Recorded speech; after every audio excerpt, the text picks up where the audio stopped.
Nuestras campañas son campañas unidas y el éxito de las campañas de Carlos Anacondia primero está en la unidad de la iglesia. Amén. Porque claramente el Señor cuando oró, allí en San Juan, hay una hermana. Acepto mate, si alguien me quiere dar un mate, yo acepto. Porque el mate es como que...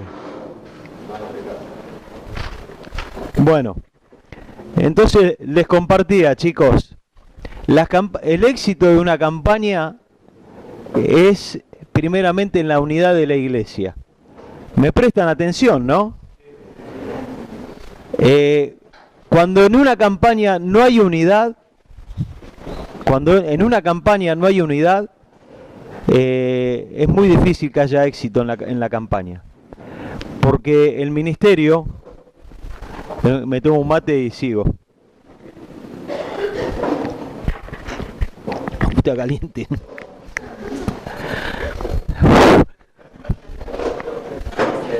Bueno, les decía que el ministerio Misión Cristiana Mensaje de Salvación, que lidera el hermano Anacondia, es parte de la campaña, pero no toda la campaña. Entonces, por ejemplo, nosotros ahora estuvimos en Miramar y allí había 9 iglesias nada más, pero las 9 iglesias estaban unidas, porque Jesús cuando oró dijo que sean uno para que el mundo crea. Y como estaban unidas, la campaña fue un éxito.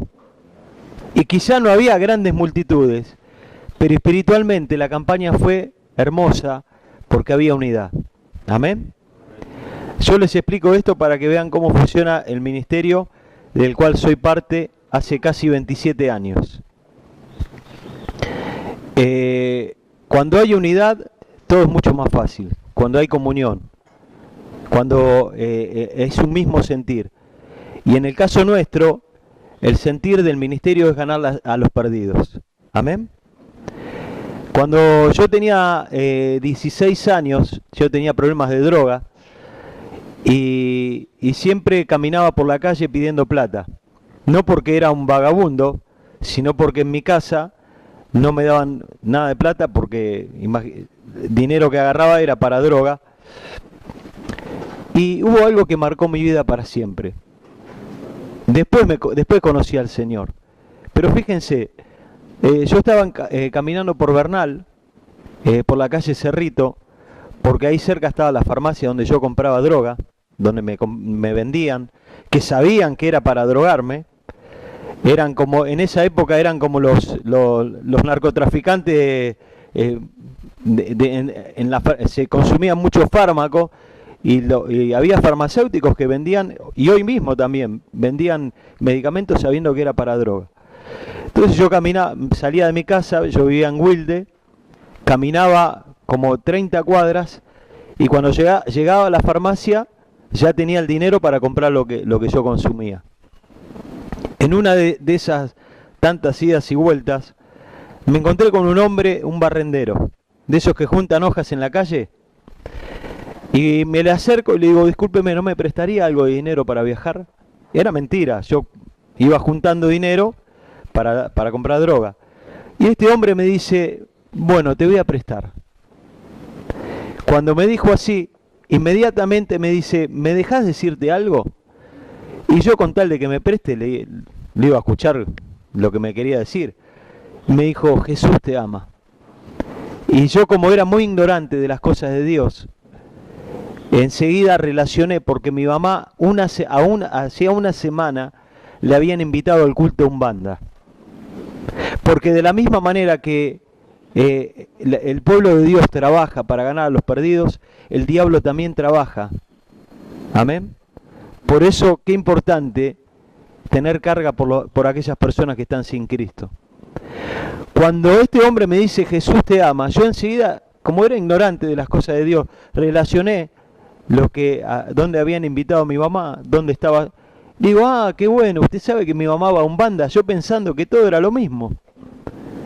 E ignorando de que a mi mamá le habían invitado a la boca del lobo.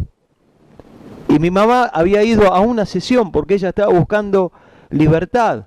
Imagínense, ella era madre de chicos adolescentes que se drogaban. Estaba desesperada.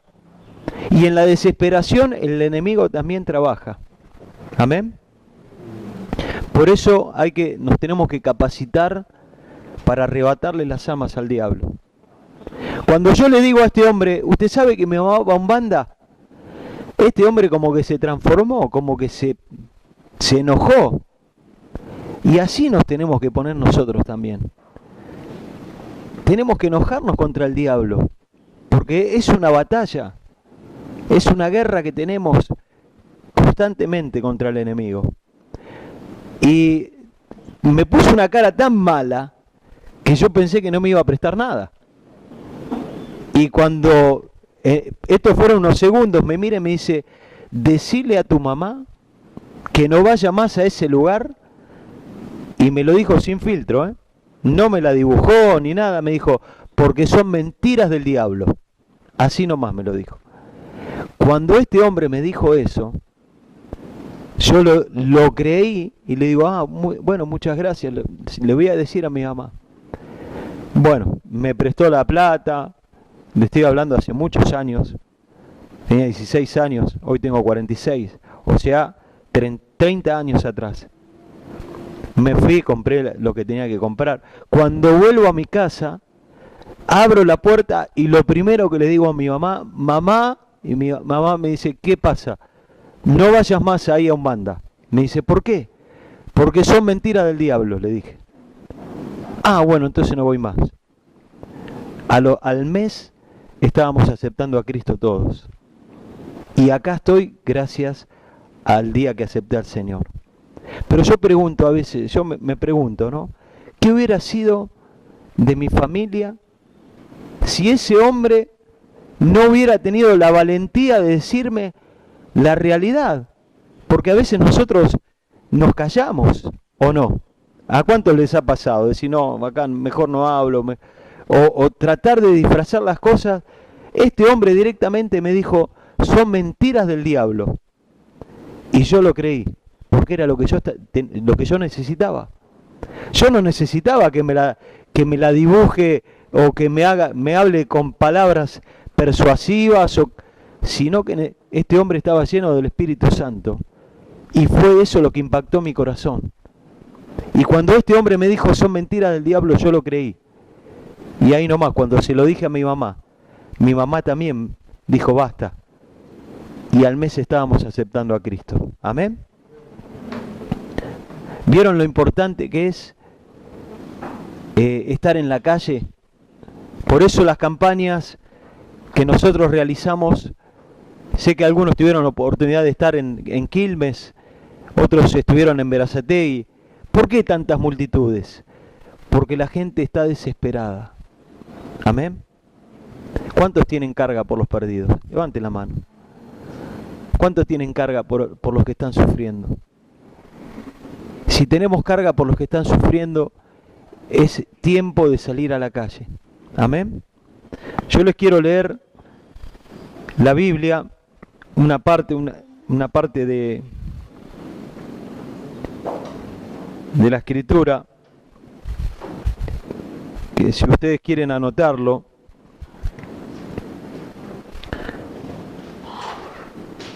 allí hola, ¿cómo está?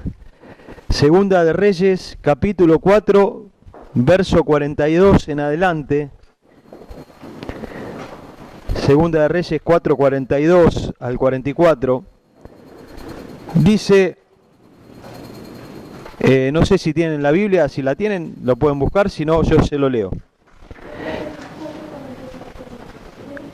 Bueno, dice, vino entonces un hombre de Baal Salisa, el cual trajo al varón de Dios panes de primicia, 20 panes de cebada y trigo nuevo en su espiga. Y él dijo, estaba el profeta Eliseo, y él dijo, le dijo a su criado, da a la gente para que coma. Y respondió su sirviente, ¿cómo pondré esto delante de 100 hombres? Pero él, Eliseo, le volvió a decir, da a la gente para que coma, porque así ha dicho Jehová, comerán y sobrará. Entonces lo puso delante de ellos y comieron y les sobró conforme a la palabra de Jehová. Amén. Aquí vemos, este era un tiempo de hambre, había un gran hambre en la tierra, y un hombre de lejos dice que le trajo una bendición al varón de Dios. Vino con panes, vino con alimento. Y en tiempos de hambre, esto era una bendición que no se podía no aceptar. Entonces, cuando este hombre de lejos le trajo panes, la comida, enseguida dice que el varón de Dios, el profeta Eliseo, que estaba con su criado, que estaban al lado, y cuando lo recibe, imagínense, sería un paquete lleno de alimentos. Cuando reciben ese alimento, enseguida el profeta Eliseo le dice al criado, dáselo a la gente para que coma. Y enseguida, ¿qué hizo el criado cuando Eliseo le dijo eso? Le dice, le cuestionó, ¿cómo voy a poner esto delante de 100 hombres? No va yo me imagino, ¿no? Lo que habrá pensado el criado, no va a alcanzar, ¿por qué no lo guardamos para nosotros? Si es una bendición que trajeron para nosotros, ¿por qué se la tenemos que dar a los demás? Amén. Y a veces nuestro razonamiento humano es así. Recibimos una bendición y enseguida pensamos en nosotros, la guardamos. Cuando las cosas de Dios trabajan diferente. Lo que recibimos de parte de Dios lo tenemos que dar. Amén. ¿Están de acuerdo con eso? El criado de Eliseo le empezó a cuestionar. A veces me imagino, ¿no? Usamos la imaginación y le empezó a decir, pero ¿por qué no lo guardamos? No lo escondemos. Si esto nos va a alcanzar para varios días, ¿para qué se lo vamos a dar a los demás? Primero, le habrá dicho, es poco y aparte son más de 100 hombres, se van a quedar todos con hambre. Esto es para nosotros, Eliseo. Sin embargo, Eliseo, cuando vio que este hombre le cuestionaba, le volvió a decir, da a la gente para que coma, porque así ha dicho Jehová. Y ahí estaba el secreto. Ahí estaba el secreto de Eliseo. ¿Cuál era el secreto de Eliseo? Que tenía comunión con Dios. Amén. Ahí era por eso Eliseo, cuando este hombre humanamente empezó a cuestionar la acción de darle la bendición a otros, Eliseo le dijo, así ha dicho Jehová. Primero le dijo, dásela, porque ya Eliseo ya estaba en comunión con Dios. Y ya Dios le estaba hablando. Por eso cuando recibió la bendición, no dudó en decirlo, dáselo a la gente. Y había paz, había tranquilidad, había una confianza en Eliseo, porque estaba en comunión con Dios. Amén. Cuando no estamos en comunión con Dios, es difícil que podamos tener paz y seguridad en las cosas que hacemos. Amén. Eliseo ahí mismo lo paró a este hombre y le dijo, así ha dicho el Señor. Y cuando alguien dice, así ha dicho el Señor, ya no está hablando de su pensamiento o de su corazón, sino que está hablando de lo que Dios dice. Amén. Y eso también es un compromiso, es una responsabilidad. Este hombre, el criado de Eliseo, habrá tenido miles de cuestionamientos y hasta habrá dicho, ¿por qué le tenemos que dar a los demás lo que es para nosotros? Pero Eliseo allí estaba confiando y creyendo en la palabra de Dios. ¿Y cuánto lo separaban a Eliseo de su criado? 10 centímetros, 15 centímetros. Si ustedes se fijan más adelante, habían experimentado milagros, habían visto multiplicación, habían visto multiplicarse el aceite. Sin embargo, también muchas veces nosotros interiormente tenemos esas divisiones. Hay partes nuestras que están en la fe, ¿no? por momentos estamos allá en el cielo y por momentos estamos allá abajo. Y eso es una lucha que tenemos constantemente. Amén. Pero ¿qué nos deja primeramente como enseñanza este pasaje? Que Eliseo estaba conectado con Dios. Y para entender las cosas de Dios hay que estar conectados con Él. Si no, si lo vamos a razonar humanamente, va a ser muy difícil que lo podamos entender. Amén. Cuando Eliseo le dice, así ha dicho Jehová, comerán y sobrará, es porque ya Dios le estaba hablando y le estaba diciendo a Eliseo lo que él iba a hacer. Amén. ¿Y qué pasaba si el criado o el mismo Eliseo empezaban a dudar de la palabra de Dios? No iba a pasar lo que pasó después. Porque seguramente a regañadientes este criado fue y habrá ido protestando, como quizás muchas veces nos pasó a nosotros, que empezamos a hacer las cosas quejándonos y protestando, pero esto, hasta que nos damos cuenta de que Dios estaba en el asunto. Amén. Y habrá ido con esa bendición, con ese paquete, con esos panes, y lo habrá llevado delante de los 100 hombres hambrientos que estaban con un hambre terrible. Y sin embargo, que cuando ellos recibieron esa bendición, se cumplió la palabra de Dios. Y comieron y sobró conforme a la palabra de ¿quién? Del Señor. Amén. ¿No les hace acordar este pasaje? ¿No tiene una similitud con el pasaje tan famoso y conocido que conocemos todos, de la multiplicación de los panes y los peces? ¿Sí? ¿No? Si nos ponemos a verlo un poquito, es más o menos algo parecido. 5 panes y ¿cuánto? Y 2 peces. Nada más, para los 12 discípulos y Jesús que estaban ahí. Y si ustedes van al Nuevo Testamento y se fijan en ese momento, los discípulos también le decían al Señor, Señor, despedilos, que se vayan, que se arreglen ellos. ¿No? Cuando Jesús le estaba dando una orden porque sabía cuál era la única manera de que haya multiplicación. La única manera que se multiplique la bendición de Dios es dándola. Amén. Porque si no, la Biblia es clara, si no damos, ¿qué pasa? No recibimos. Y no estoy hablando de la ofrenda, ¿eh? No voy a pedir la ofrenda. Estoy hablando, esto se aplica en todas las áreas de nuestra vida. Si yo doy odio, ¿qué voy a recibir? Odio. Si yo doy amor, ¿qué voy a recibir? Amor. En todas las áreas de la vida. Y en esto en particular que estamos hablando, había una bendición en tiempos de hambre.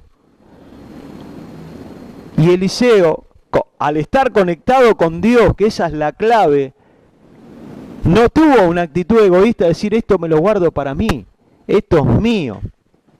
Vio como los chicos dicen, no, mío. No, Eliseo sabía cómo era la cosa y entonces ni siquiera lo tocó, se lo dio a la gente para que coma. Amén. De la misma manera, Dios capacita a sus hijos con bendiciones. El Espíritu Santo es un regalo de Dios, una bendición de Dios. Amén. Y nosotros debemos dar de lo que Dios nos dio. Cuando yo me entregué al Señor, tenía 16 años solamente, venía de 2 o 3 años de droga, jovencito, y yo quería salir de la droga, yo sabía que me estaba haciendo mal. No sé si alguno ha tenido la posibilidad acá de pasar por lo que pasé yo, pero fue un tiempo muy difícil, porque yo veía sufrir a mi mamá, a mi papá, yo sufría, pero no podía salir.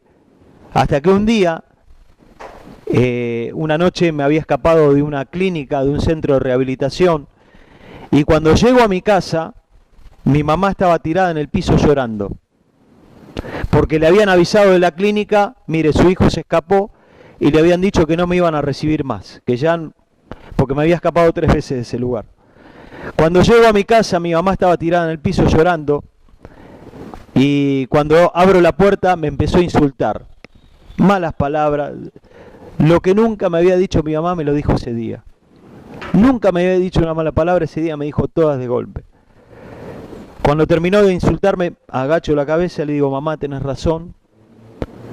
Y interiormente dije, no peleo nunca más.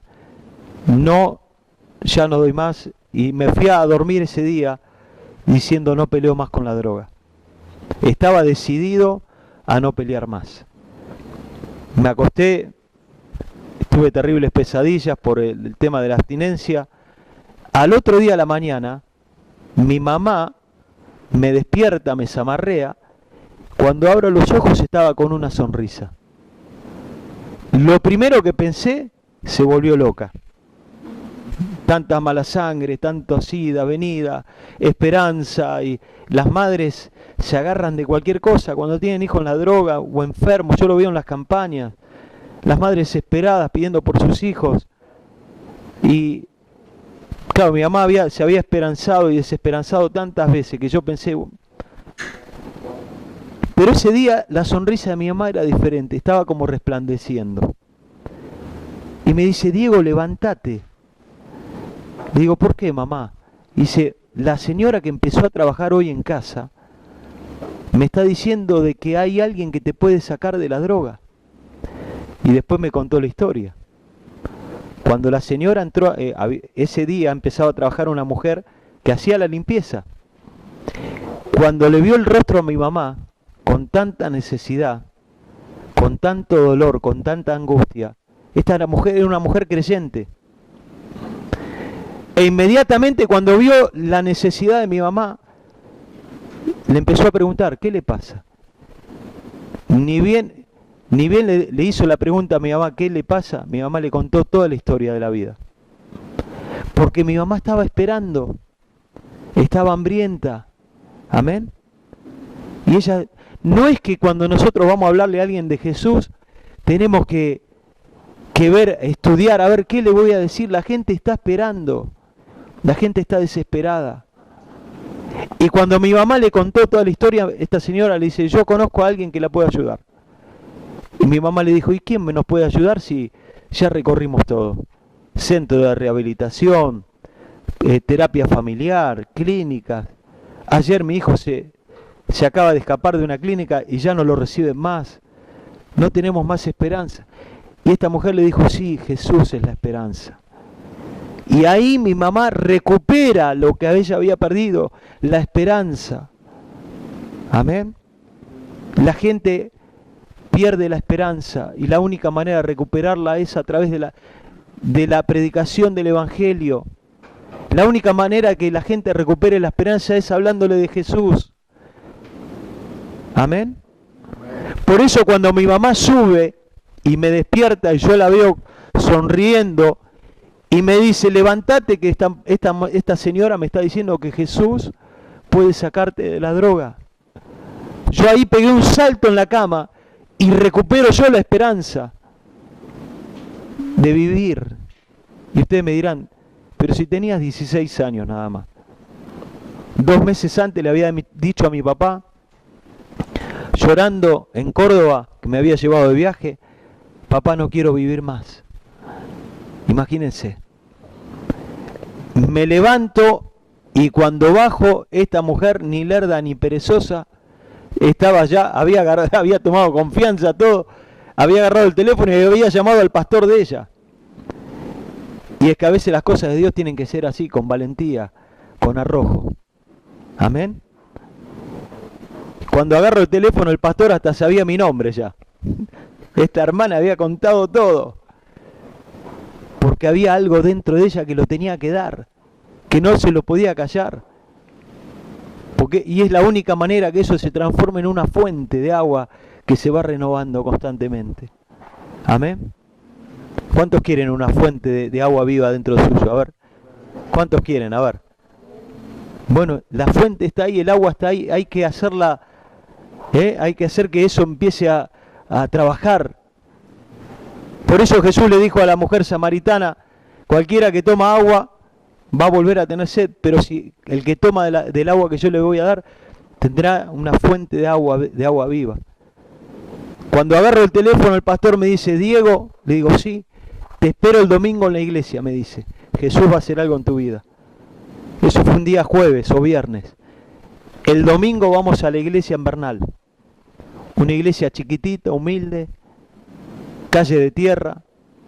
Entramos en la iglesia, una iglesia bien tradicional, los hombres de un lado, las mujeres de otro. Y las mujeres tenían todo un velo. Yo no entendía nada. Pero tenía dolor en mi corazón, tenía angustia. Y algo muy importante, quería ser libre. Y esa tarde predicaron, yo acepté a Cristo como mi Salvador, y si hoy estoy acá en este lugar hablándoles es porque un día acepté a Cristo. Dios me liberó, Dios me transformó. Y ahí, eso fue un domingo, 1 de junio del año 86, al otro día yo sentí el milagro de Jesús. Yo sentí que algo había pasado dentro mío, que ya era una persona diferente. Y ahí empecé a seguir a Cristo. Y yo estaba tan agradecido a Dios. Me sentía tan feliz. Porque yo siempre decía, ¿cuándo podré encontrar la droga que no necesite robarle a mi papá, robarle a mi mamá, sin tener que ir a la farmacia? ¿Cuándo? Y ese día yo había encontrado la solución para mi vida. Y estaba tan agradecido que ahí empecé a querer hacer algo para Dios. Y estaba con tanta felicidad que yo quería contar lo que Dios me había hecho. Y ahí empecé a servir a Dios. Pero algo muy importante en la vida de cada uno de nosotros, el Espíritu Santo.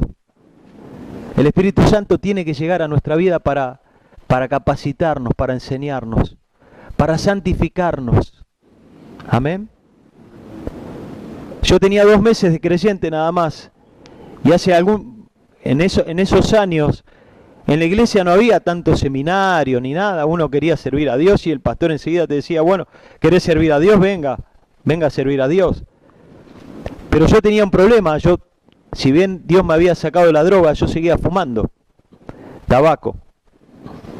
Y yo sabía que estaba mal, pero no, ya estaba bien agradecido por lo que Dios había hecho de sacarme de la droga. Ya no me daba para decir, bueno, ya de a poquito, decía yo. Y el pastor, mi papá le insistió al pastor que me lleve de viaje y me llevó a Corrientes. Y todo el viaje, imagínense, de Buenos Aires a Corrientes, y fuimos en un Renault 12, cada vez que parábamos a cargar nafta, yo me iba al baño de la estación de servicio, me sacaba un cigarrillo que tenía en el pantalón, le daba un par de pitadas, lo apagaba y me lo guardaba de vuelta. Y volvía al auto pensando que los engañaba. Pero yo me imagino que volvía con un olor a cigarrillo. Pero claro, cuando uno fuma no se da cuenta que los demás se dan cuenta. Entonces yo digo, bueno, no se están dando cuenta. Llegamos a Corrientes. Cuando llegamos a Corrientes tenía una gana de fumar que no aguantaba más. Y entonces veo un grupo de muchachos que estaban ahí fumando, charlando, y nos reciben los hermanos que nos iban a hospedar, que era un hombre que tenía camiones, y mientras el pastor se va adentro con los hermanos y bajan las valijas, yo me abro, desesperado por fumar, y voy, le hablo a los muchachos que estaban ahí conversando, y le digo, perdón, ¿alguien tendrá fuego? Y eran los empleados del hermano que nos iba a hospedar. Y enseguida uno de ellos me dice, pero ¿cómo vos no sos evangélico? Claro, me había visto llegar con el pastor, gloria a Dios. Y claro, me pide, y yo le digo, lo que pasa es que soy nuevito, no sabía de qué manera, y me puse colorado.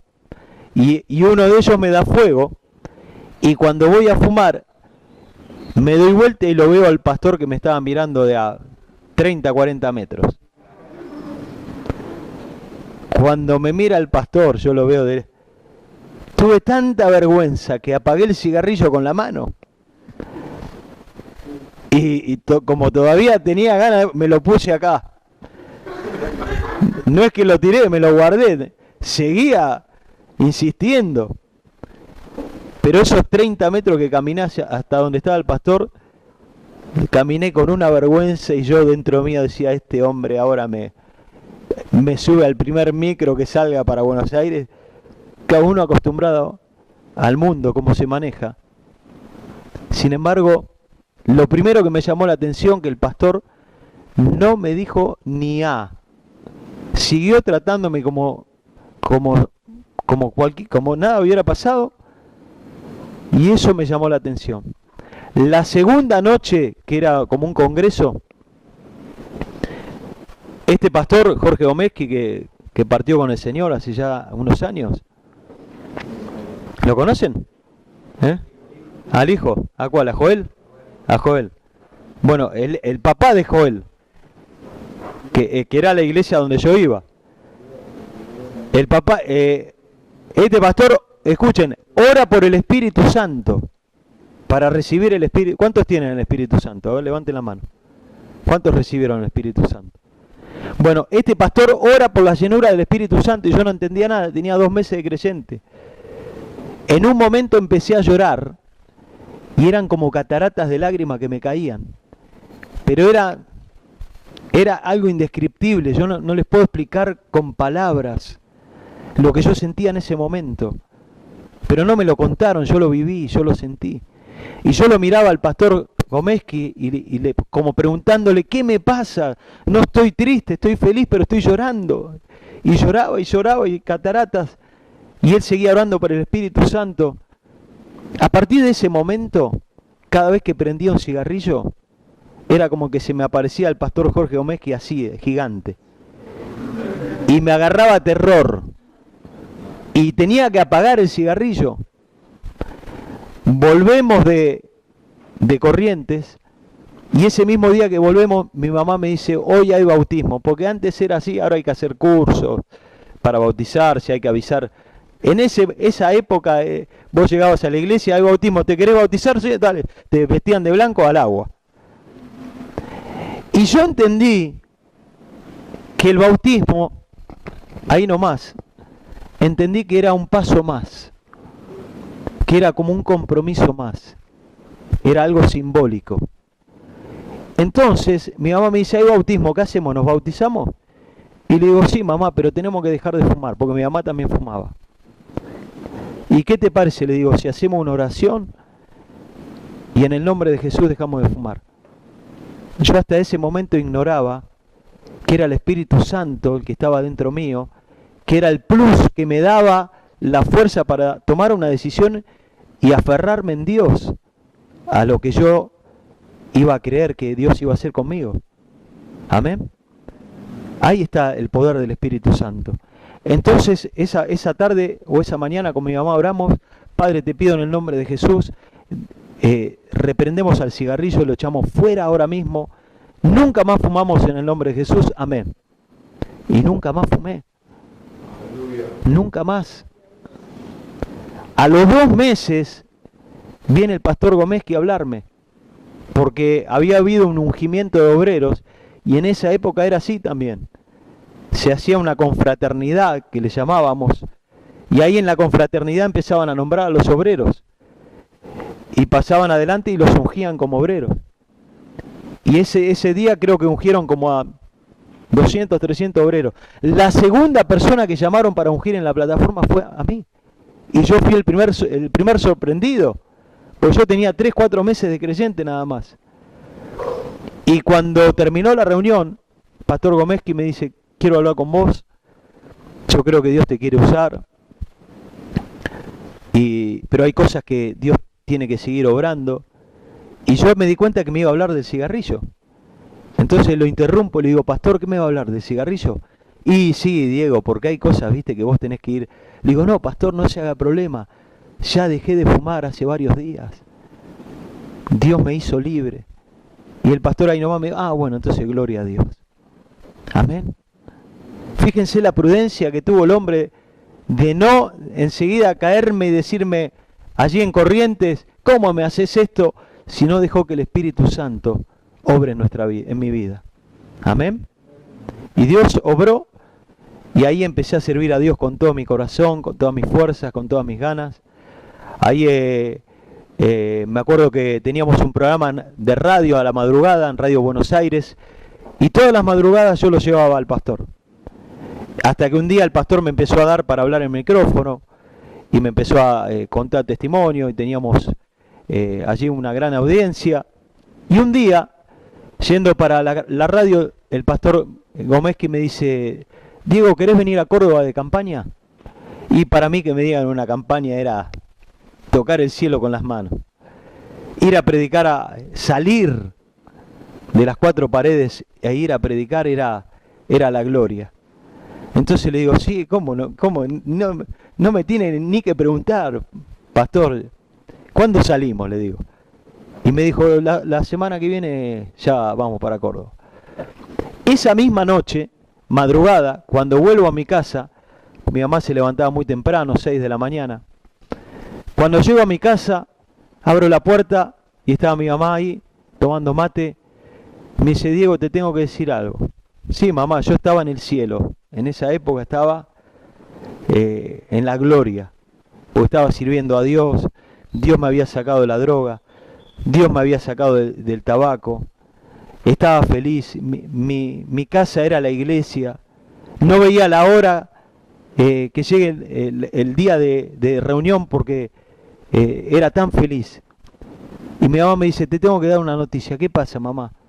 Te llegó la carta del servicio militar. Te tenés que presentar mañana en La Plata. Cuando mi mamá me dijo así, se me vino el mundo abajo. Porque el pastor me había hablado justo esa noche de la campaña de Córdoba.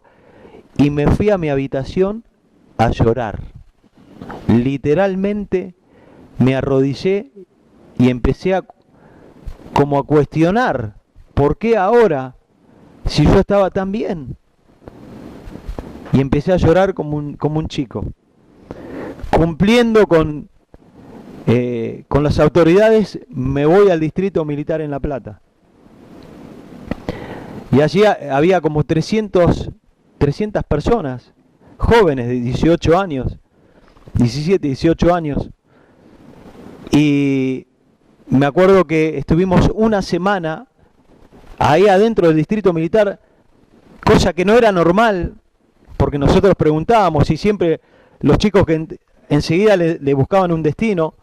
Y estuvimos una semana porque no había destino para nosotros. Estaba todo lleno y nos estaban buscando lugares para acomodarnos. Y había dos destinos que se hablaban. Uno era el sur y el otro era Magdalena, aquí en La Plata, cerquita. Cuando yo me entero de eso, me iba al baño del distrito militar y me acuerdo que me arrodillaba y empezaba a orar, y oraba de esta manera. Decía: Señor, yo te pido que me toquen La Plata. Si me tocan La Plata, yo te prometo que voy a predicar el doble que si me tocan otro lado. Yo le ponía cuestionamientos a Dios. Yo le decía lo que Dios tenía que hacer conmigo, cuando la cosa tiene que ser al revés. Pero yo lo ignoraba. Una madrugada, después de una semana de estar ahí, nos despiertan, bien al estilo militar, todos arriba, arriba. Y había dos camiones. Y esto era al tuntún, ¿no? Como se dice. Usted venga para acá, usted para allá, usted para allá. No es que por nombre te... Bueno, y a mí me subieron a un camión. Y ese camión, una vez que se llenó, empezó a andar y andar y andar y andar, hasta que nos llevaron al Palomar. Ahí nos subieron a un avión, hasta ese momento todos contentos, porque nunca habíamos viajado en avión. Y qué hermoso, qué experiencia. Y ese avión despegó y después de 2 horas y media, 3 en el aire, aterrizó en el sur, en Esquel, todo nevado. Y hasta ese momento era toda una novedad. Claro, yo nunca había viajado en avión hasta ese momento, no conocía la nieve. Y cuando llegamos a ese lugar, ahí empezamos a caer, yo empecé a caer en la realidad. Y decir: mirá dónde estoy, en el sur. Y en ese momento me encuentro con un amigo, con un hermano de una iglesia de Berazategui. Claro, cuando nos vimos nos empezamos a abrazar y a llorar, como que habíamos, no sé, visto al Señor mismo, porque estábamos tan angustiados por la situación que estábamos viviendo. Y este hermano y yo mismo coincidimos en que, bueno, Dios nos trajo hasta acá para probarnos. Ya, yo creo que en cualquier día nos vamos. Y fue así, como un día viene el capitán médico del destacamento y pregunta, éramos como 500 soldados, y pregunta, ¿cuántos de los que están acá creen que tuvieron alguna enfermedad y que por esa enfermedad se tienen que ir de acá? Que hasta los pies levantábamos. Todos, yo también, las manos, y este hermano que estaba conmigo también levantaba la mano, y este no veía nada, y era real, estaba más ciego que... Y cuando el capitán nos citan para la enfermería, cuando nos hacen todas las preguntas, el capitán nos dice, bueno, cualquier cosita, si vemos que se tienen que ir, los vamos a llamar. Y salimos de ese lugar, le pregunto a este hermano, le digo, ¿y cómo te fue? Bien, bien, yo creo que me voy enseguida. Y a vos, yo también, yo creo que, por lo que le dije al capitán. Y cuando termino de decirle eso, es como que, no siento una voz, pero como que algo me dice, todavía no oraste y no le preguntaste a Dios cuál era la voluntad de Él para vos. Y es como que lo empecé a sentir cada vez más fuerte, y no sé si alguna vez le pasó a ustedes. Sentir que tenés que hacer un compromiso, una oración que puede llegar a comprometer lo que hagas en el futuro. Y cuando fue muy fuerte ya el sentimiento, le dije a este hermano, para. Porque ya estábamos los dos volviéndonos prácticamente en nuestro pensamiento para Buenos Aires. Y le digo, para. Digo, hay algo que todavía no hicimos de que llegamos acá, y en ningún momento le preguntamos a Dios cuál era su voluntad. Y este hermano me mira, me dice, tenés razón. Siempre hablamos de irnos, siempre nuestro pensamiento fue salir de acá, pero en ningún momento nos arrodillamos y le dijimos, Señor, ¿cuál es tu voluntad para nuestra vida? Y ahí nomás, con este chico nos arrodillamos y empezamos a orar. Señor, ¿cuál es tu voluntad para nuestra vida? ¿Qué querés que hagamos? ¿Qué es lo que tenemos que hacer? Empezamos a pedirle a Dios que nos ayude en nuestras decisiones.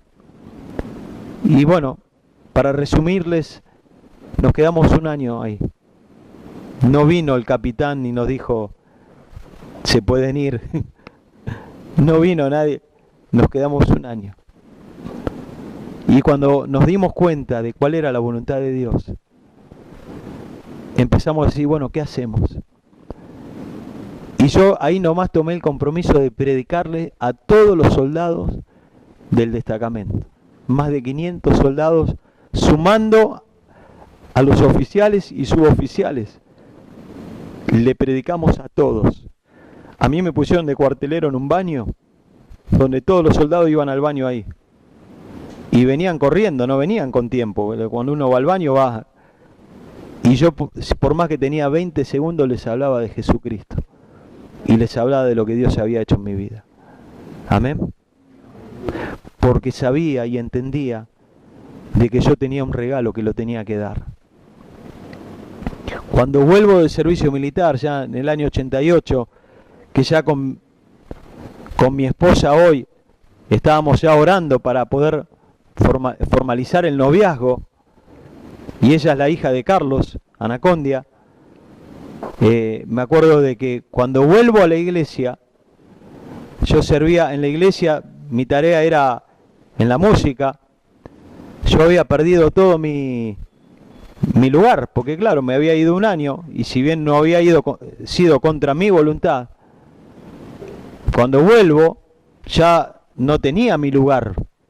Yo tocaba la batería, ya no tenía la batería, yo dirigía las alabanzas, ya no lo podía hacer, no podía venir y avasallar, porque claro, yo me había ido un año, pero sin embargo Dios tenía cosas preparadas para mi vida.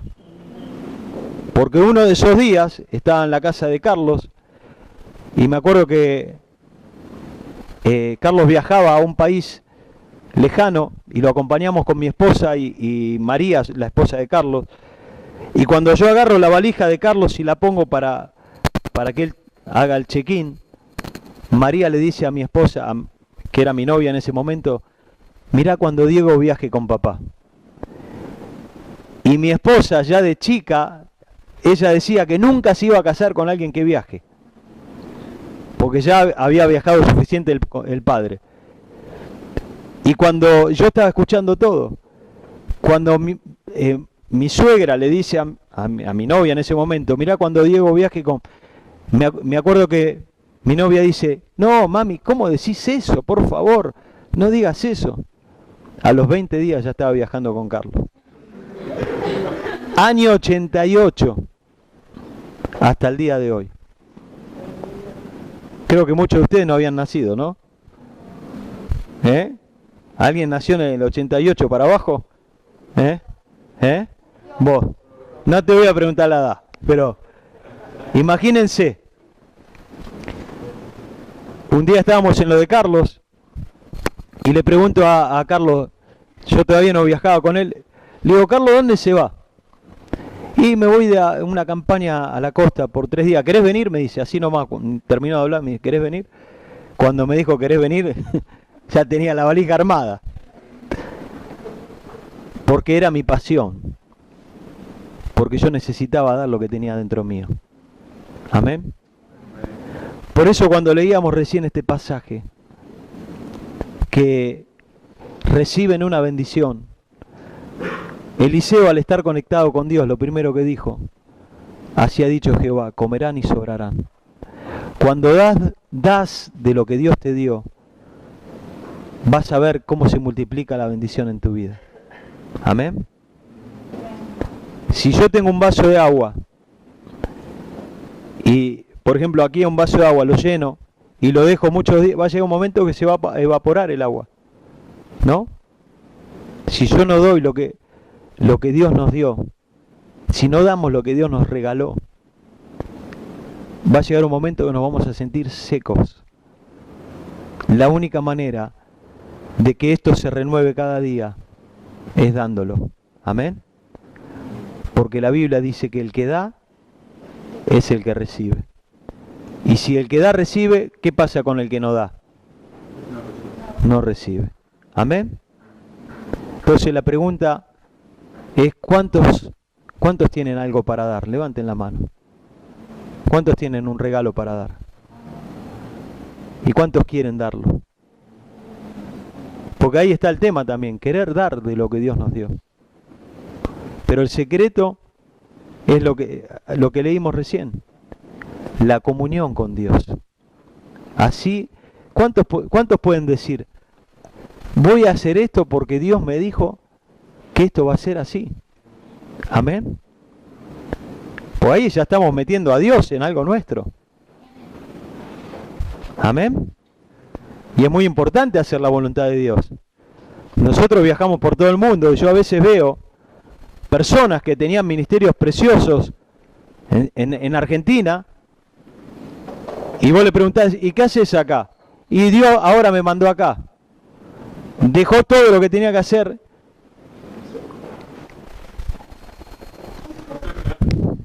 Vamos a tomar un poquito de agua.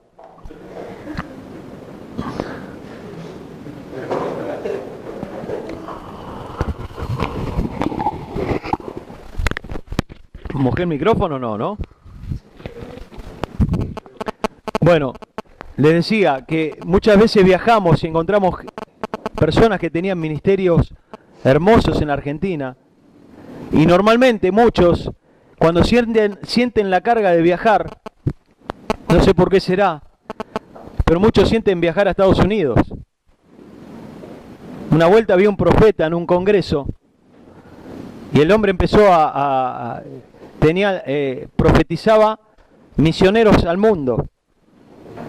Y había una fila que era la fila que el hombre estaba profetizando que se iban a ir a Estados Unidos. Y la fila era media cuadra. Y la fila que iban a ir a África había 2 personas nada más. Y muchas veces nosotros viajamos a otros países y vemos gente, y yo le pregunto, ¿y qué haces acá? No, Dios me trajo acá. Y por ahí viajamos de vuelta y lo vemos en otro lado, ¿y ahora qué haces acá? No, era acá. ¿Y cómo Dios se equivoca donde nos manda? No, esas son cosas nuestras. Amén. Son cosas nuestras, no tenemos que meter a Dios en las decisiones humanas. Por eso Dios respaldó cuando Eliseo le dijo, así ha dicho Jehová, comerán y sobrará. Amén. Tenemos que tener la seguridad, la certeza de que Dios está en las decisiones que tengamos que tomar. Sean grandes o sean chicas, sean ministeriales, sean familiares. Necesitamos que Dios respalde nuestras decisiones. Amén. Por eso cuando yo estaba ahí en el servicio militar, sabía que era un compromiso, pero al mismo tiempo yo no quería hacer mi voluntad. Yo después me di cuenta, con los años, de que yo pasé ese año ahí en el sur, lejos de mi casa, lejos de mi familia, lejos de mi mamá, lejos de mis afectos, lejos de mi novia, porque Dios me estaba preparando para algo importante. Después yo me di cuenta, quizá en el momento no lo entendí, pero me di cuenta, lo que estaba seguro es que yo había hecho una oración y lo había hecho con todo mi corazón. Señor, quiero hacer tu voluntad. Y si me tengo que quedar acá, me voy a quedar. Amén.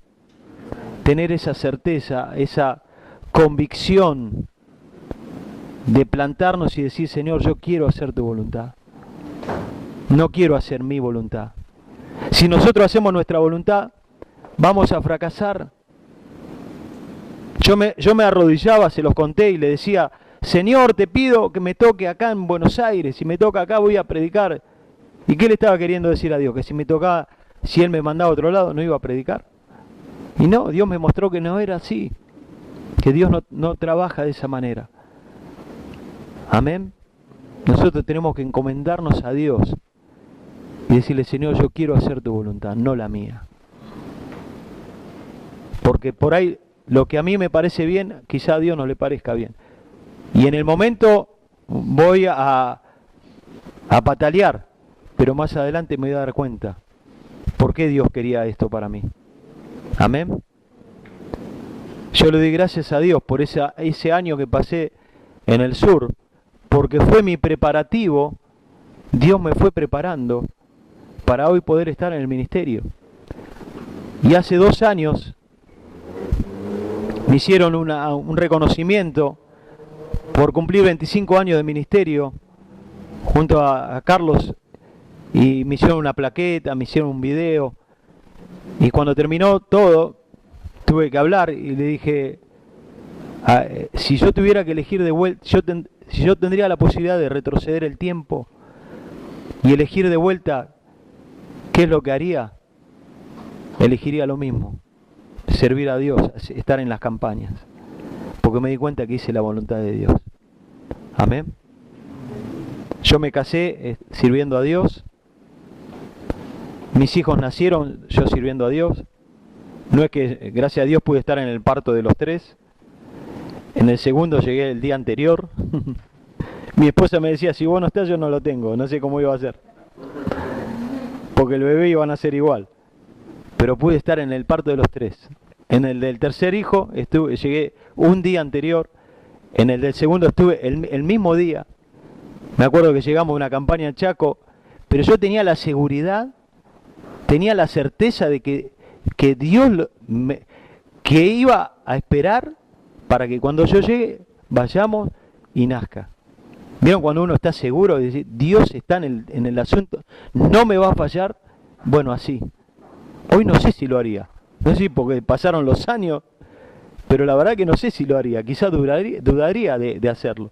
Pero en ese momento estaba con una certeza, y ahí es cuando uno hace la voluntad de Dios. Amén. Cuando uno está seguro, por eso yo leo este pasaje y me alegro cuando Eliseo le dijo, así ha dicho el Señor, porque había una conexión, ¿no? que hacía de que la palabra la decía en seguridad. Y Dios lo hacía. Amén. Me acuerdo que llegamos de Chaco de una campaña, fuimos al ginecólogo, el ginecólogo revisa a mi esposa y dice, ¿qué hace? Ustedes ya tendrían que estar en la clínica porque este ya se viene. No sabíamos el sexo, en ese momento no éramos ahora sabés si era varón o mujer, ¿no? En ese momento preferíamos que tener la sorpresa. Pero todo así. Amén. El año pasado, en marzo, se casó mi hijo, el más grande, que se llama Nicolás. No sé si algunos lo conocen. Y cuando él se casó, fue un día tan feliz para mí, para mi esposa. Y principalmente porque digo, es como que en el momento que él se estaba casando, que se me escaparon muchas lágrimas, es como que retrocedí al día que yo me entregué mi vida a Cristo. Y es como que Dios me decía, si no me hubieras recibido, no estarías viviendo este hermoso momento. Amén. Y ahí es cuando uno se da cuenta de que Dios estuvo y que Dios está. Amén. Pero no se olviden nunca de la conexión con Dios. Decirle, Señor, yo quiero hacer tu voluntad. Tenemos errores, miles. Dios tiene que trabajar en nosotros todos los días. Pero lo importante es estar en el lugar donde Dios quiere que estemos. Amén. Amén. Y dar de lo que Dios nos dio. ¿Cuántos quieren hacer una oración para que Dios nos renueve? Si hay alguien que tiene que renovarle el llamado, lo haga. ¿Cuántos quieren hacer una oración? ¿Se animan a hacer una oración? Nos ponemos de pie.